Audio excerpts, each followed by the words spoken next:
चलिए खबरों में आगे बढ़ते हैं। खबर अब दिल्ली से है। दिल्ली में सीएम चेहरे को लेकर हलचल तेज हो गई है। पीएम मोदी के वापस आते ही बैठकें शुरू हो गई हैं।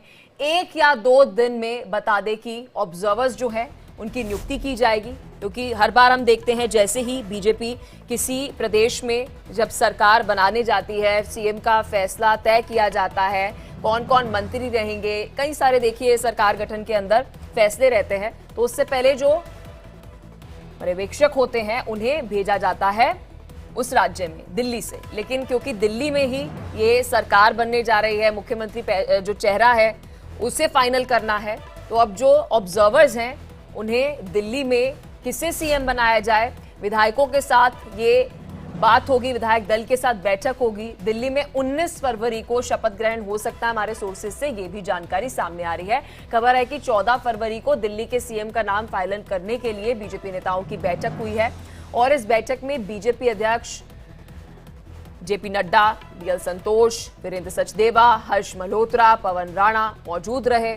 जानकारी ये भी मिल रही है कि बीजेपी की ओर से जीती गई 48 सीटों के विधायकों में से 15 का नाम चुना गया है, जिनमें से 1 सीएम और बाकी मंत्री बनेंगे। सीएम कौन होगा, इस पर सस्पेंस बरकरार है, क्योंकि देखिए अलग अलग चेहरे हैं, बड़े चेहरे हैं, और देखिए बड़ी बात ये हो जाती है कि ये दिल्ली का मुख्यमंत्री होगा, और दिल्ली का मुख्यमंत्री कौन होगा इस पर गहन मंथन जो है वो बीजेपी की तरफ से किया जा रहा है। दिल्ली में 19 फरवरी को शपथ ग्रहण हो सकता है। 19 या 20 देखिए तारीख सामने आ रही है। जैसे ही फाइनल हो जाएगा कि मुख्यमंत्री चेहरा कौन होगा, उसके बाद 19 या 20 फरवरी को दिल्ली में होगा शपथ ग्रहण।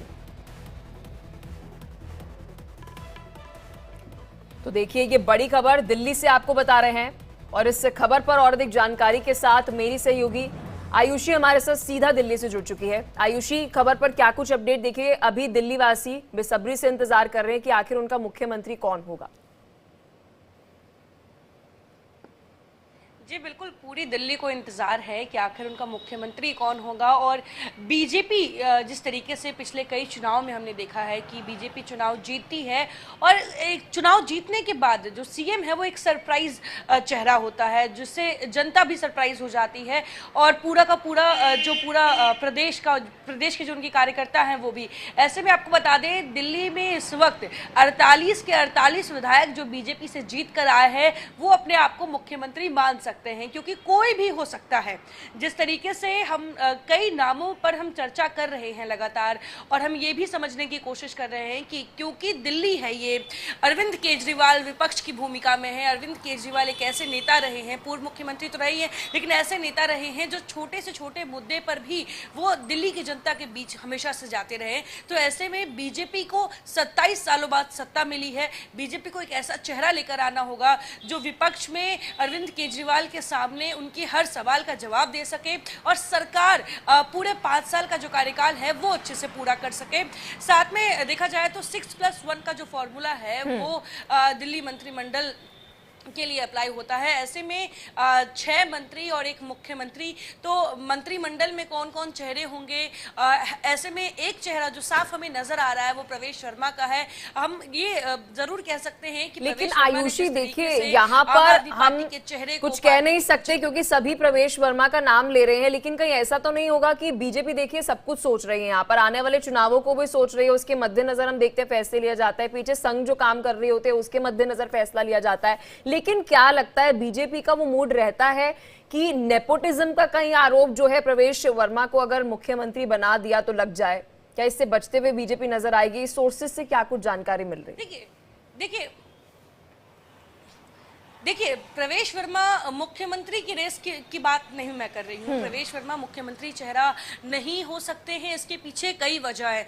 हो सकते हैं ये भी वजह है, और नहीं हो सकते इसके पीछे भी कई वजह है, क्योंकि हमने बीजेपी के पिछले कई चुनावों का पैटर्न देखा है। और ऐसे में प्रवेश वर्मा की मैं मंत्रिमंडल में जगह की बात कर रही हूँ कि उन्होंने जिस तरीके से चुनाव लड़ा, जिस तरीके से एक बड़े चेहरे को हराया है, तो एक रिवॉर्ड के तौर पर प्रवेश वर्मा को मंत्रिमंडल में जगह मिल सकती है। वहीं अगर मुख्यमंत्री चेहरे की बात कर ले देखें तो मुख्यमंत्री 48 विधायकों में से कोई भी हो सकता है, चाहे वो जो 4 महिला विधायक जीत कर आई हैं उनमें हो सकते हैं, या फिर चाहे वो पूर्वांचल को साधने की बात कह ले, या पंजाबी वोटर्स को साधने की बात कह ले, जाट वोटर्स को साधने की बात कह ले, कोई भी हो सकता है। बीजेपी इस बार जो भी फॉर्मूला दिल्ली के लिए लगाएगी वो कुछ ही घंटों में जो है वो साफ हो जाएगा, क्योंकि प्रधानमंत्री नरेंद्र मोदी जो हैं वो अपने विदेश दौरे से वापस आ चुके हैं और ये पहले ही स्पष्ट था चुनाव जीतने के बाद कि जब प्रधानमंत्री विदेश दौरे से वापस आएंगे तभी मुख्यमंत्री चेहरे पर चर्चा जो है वो होगी। और ऐसे में आज का दिन बेहद मायनों में महत्वपूर्ण है।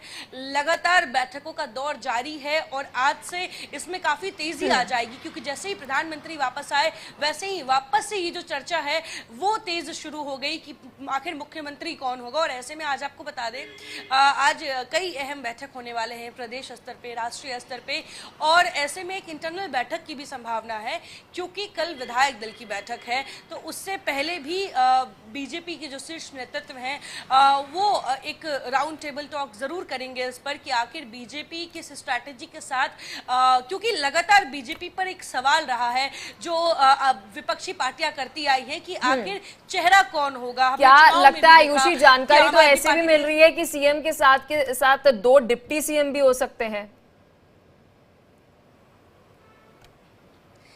मेरा ये मानना है कि 2 डिप्टी सीएम का जो फॉर्मूला है वो दिल्ली में नहीं होगा, और हालांकि हो सके तो डिप्टी सीएम भी नहीं होगा, क्योंकि दिल्ली एक बहुत छोटा केंद्र शासित प्रदेश है जहां सिर्फ 70 विधानसभा सीटें हैं और इन 70 विधानसभा सीटों में 6+1 का फॉर्मूला है। और बीजेपी एक ऐसी पार्टी रही है जो बहुत ही ज्यादा मैनेज रही है, जहां पे एक हायरार्की रहा है, जहां पे संगठन कार्यकर्ता से लेकर संगठन के शीर्ष नेतृत्व वाले हर कोई जो है वो बिना किसी उम्मीद के पार्टी के लिए समर्पित है, ये हमेशा हमने सुना है। और ऐसे में अगर बात कर ले तो अगर बीजेपी जो भी अपने मंत्रिमंडल में चेहरे शामिल करेगी, जिसको भी मुख्यमंत्री बनाएंगी, वो बहुत स्ट्रैटेजी के तहत बनाएगी। किसी को खुश करने के लिए बीजेपी कोई मंत्री मंडल में जगह नहीं देने जा रही है।